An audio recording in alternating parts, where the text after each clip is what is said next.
दोस्तों, मैं हूं आपका होस्ट एंड दोस्त दीपक सिंह राजपूत और आप देखना शुरू कर चुके हैं बकलोली ज्ञान चैनल को। आज हम बात करेंगे द्वादश ज्योतिर्लिंग के बारे में। हिंदू धर्म में पुराणों के अनुसार शिवजी जहां जहां स्वयं प्रकट हुए उन 12 स्थानों पर स्थित शिवलिंगों को ज्योतिर्लिंगों के रूप में पूजा जाता है। ये संख्या में 12 है। सौराष्ट्र प्रदेश काठियावाड़ में श्री सोमनाथ, श्रीशैल पर श्री मल्लिकार्जुन, उज्जैन में श्री महाकाल ओमकारेश्वर अथवा ममलेश्वर, पर्ली में वैद्यनाथ, डाकिनी नामक स्थान में श्री भीमशंकर, सेतुबंध पर श्री रामेश्वर, दारुकावन में श्री नागेश्वर, वाराणसी काशी में श्री विश्वनाथ, गौतमी गोदावरी के तट पर श्री त्र्यंबकेश्वर, हिमालय पर केदारखंड में श्री केदारनाथ और शिवालय में श्री कृष्णेश्वर। हिंदुओं में मान्यता है कि जो मनुष्य प्रतिदिन प्रातःकाल और संध्या के समय इन 12 ज्योतिर्लिंगों का नाम लेता है, उसके 7 जन्मों का किया हुआ पाप इन लिंगों के स्मरण मात्र से मिट जाता है। प्रत्येक ज्योतिर्लिंग का एक उपलिंग भी है जिनका वर्णन शिव महापुराण की कोटिरुद्र संहिता के प्रथम अध्याय से प्राप्त होता है। दोस्तों, हम सब एक एक करके जानेंगे सभी ज्योतिर्लिंगों के बारे में। इस वीडियो में सबसे पहले स्थान पर श्री सोमनाथ ज्योतिर्लिंग के बारे में जानते हैं।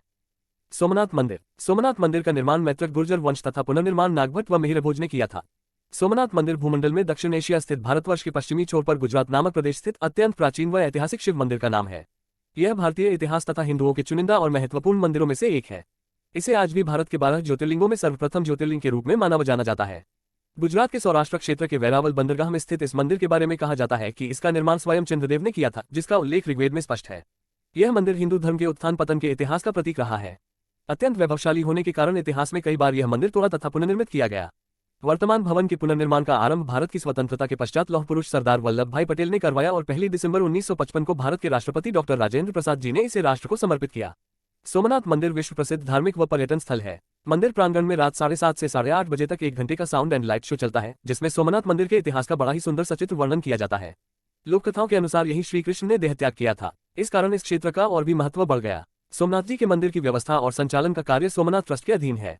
सरकार ने ट्रस्ट को जमीन, बाग बगीचे देकर आय का प्रबंध किया है। यह तीर्थ पितृगणों के श्राद्ध, नारायण बलि आदि कर्मों के लिए भी प्रसिद्ध है। चैत्र, भाद्रपद, कार्तिक माह में यहाँ श्राद्ध करने का विशेष महत्व बताया गया है।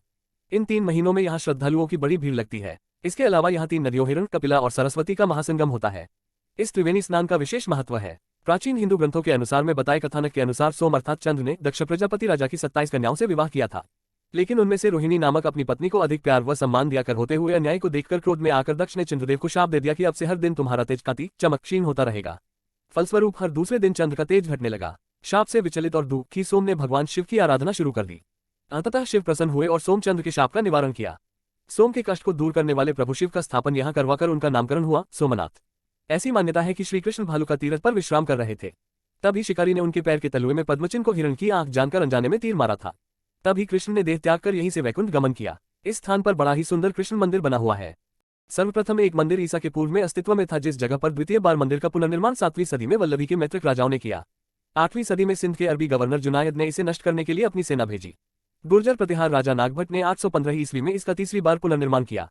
इस मंदिर की महिमा और कीर्ति दूर दूर तक फैली थी। अरब यात्री अल-बरूना ने अपने यात्रा वृतांत में इसका विवरण लिखा, जिससे प्रभावित हो महमूद गजनवी ने सन 1024 में कुछ 5000 साथियों के साथ सोमनाथ मंदिर पर हमला किया, उसकी संपत्ति लूटी और उसे नष्ट कर दिया।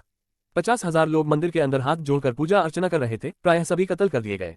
इसके बाद गुजरात के राजा भीम और मालवा के राजा भोज ने इसका पुनर्निर्माण कराया। सन 1297 में जब दिल्ली सल्तनत ने गुजरात पर कब्जा किया तो इसे 5वीं बार गिराया गया। मुगल बादशाह औरंगजेब ने इसे पुनः 1706 में गिरा दिया। इस समय जो मंदिर खड़ा है उसे भारत के गृह मंत्री सरदार वल्लभ भाई पटेल ने बनवाया और 1 दिसंबर 1955 को भारत के राष्ट्रपति डॉक्टर राजेंद्र प्रसाद ने इसे राष्ट्र को समर्पित किया। 1948 में प्रभास तीर्थ, प्रभास पाटन के नाम से जाना जाता था। इसी नाम से इसकी तहसील और नगर पालिका थी। यह जूनागढ़ रियासत का मुख्य नगर था, लेकिन 1948 के बाद इसकी तहसील, नगर पालिका और तहसील कचहरी का वेरावल में विलय हो गया। मंदिर का बार बार खंडन और जीर्णोद्धार होता रहा, पर शिवलिंग यथावत रहा। लेकिन सन 1048 में महमूद गजनी ने जो शिवलिंग खंडित किया वह यही आदि शिवलिंग था। इसके बाद प्रतिष्ठित किए गए शिवलिंग को 1300 में अलाउद्दीन की सेना ने खंडित किया। इसके बाद कई बार मंदिर और शिवलिंग को खंडित किया गया। बताया जाता है आगरा के किले में रखे देवद्वार सोमनाथ मंदिर के हैं। महमूद गजनी सन 1026 में लूटपाट के दौरान इन द्वारों को अपने साथ ले गया था। सोमनाथ मंदिर के मूल मंदिर स्थल पर मंदिर ट्रस्ट द्वारा निर्मित नवीन मंदिर स्थापित है। राजा कुमार पाल द्वारा इसी स्थान पर अंतिम मंदिर बनवाया गया था।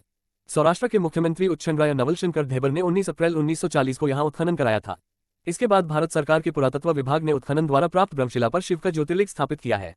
सौराष्ट्र के पूर्व राजा दिग्विजय सिंह ने 8 मई 1950 को मंदिर की आधारशिला रखी तथा 11 मई 1951 को भारत के प्रथम राष्ट्रपति डॉक्टर राजेंद्र प्रसाद ने मंदिर में ज्योतिर्लिंग स्थापित किया। नवीन सोमनाथ मंदिर 1962 में पूर्ण निर्मित हो गया। 1970 में जामनगर की राजमाता ने अपने पति की स्मृति में उनके नाम से दिग्विजय द्वार बनवाया।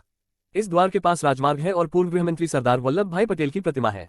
सोमनाथ मंदिर निर्माण में पटेल का बड़ा योगदान रहा। मंदिर के दक्षिण में समुद्र के किनारे एक स्तंभ है। उसके ऊपर एक तीर रखकर संकेत किया गया है कि सोमनाथ मंदिर और दक्षिण ध्रुव के बीच में पृथ्वी का कोई भूभाग नहीं है।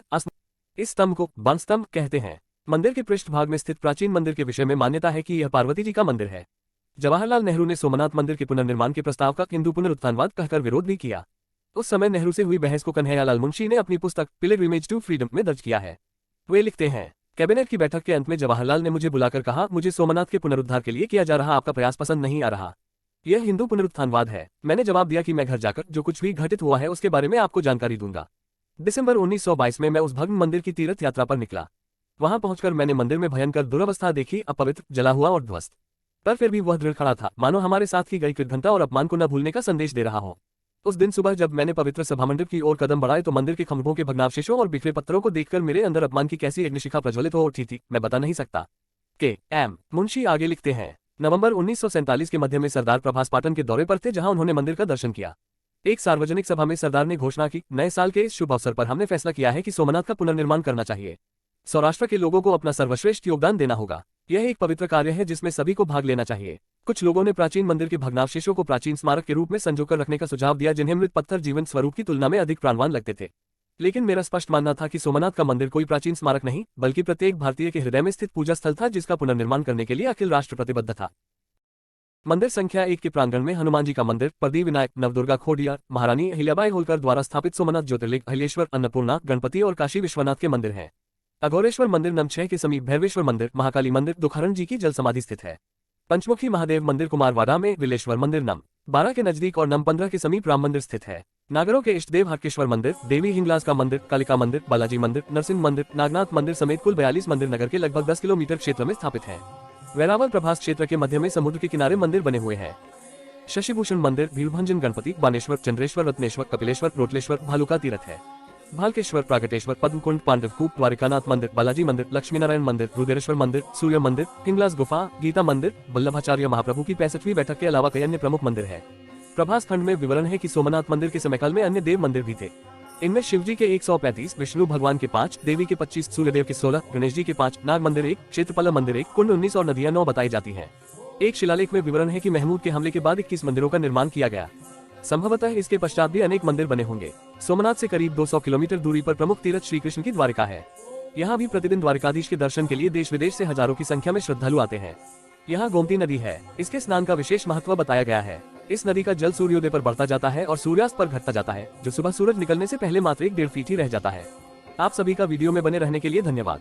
ऐसे ही जानकारी के लिए चैनल को सब्सक्राइब करें। फिर मिलेंगे नेक्स्ट एपिसोड में।